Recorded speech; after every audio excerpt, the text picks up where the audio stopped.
Ya pemirsa, menyambut Hari Raya Idul Adha, keluarga besar Sumatera Express Group melaksanakan penyembelihan hewan kurban di halaman Gedung Geraha Pena, kantor Sumatera Express pada Minggu pagi. Sambut Hari Raya Idul Adha, keluarga besar Sumatera Express Group melaksanakan penyembelihan hewan kurban di halaman Gedung Geraha Pena, kantor Sumatera Express pada Minggu pagi 10 Juli 2022. Ketua Panitia Kurban, Rosidi, menyampaikan dalam momen Idul Adha ini ada sebanyak 3 ekor sapi yang dikurbankan.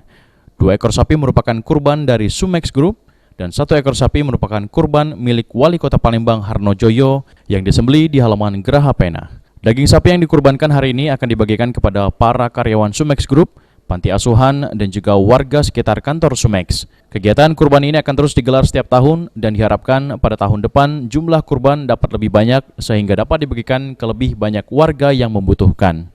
Kita ada 2 sapi yang dikurbankan bersama Sumex Group. Kemudian ada 1 sapi lagi tambahan dari Pak Wali. Dan sapi itu kami terima kemarin. Kami sangat terima kasih kepada Pak Wali Kota, Pak Harnojoyo, yang sudah memberikan sumbangan 1 sapi ke Sumatera Express Group. Mungkin gimana Pak, nanti sapi atau daging yang sudah dikurbankan ini dibagikan kemana nih Pak? Untuk daging sapi kurban ini pertama kita bagikan ke karyawan, kemudian ke panti asuhan, dan ke warga sekitar kantor Sumatera. Sandi Pratama, PAL TV.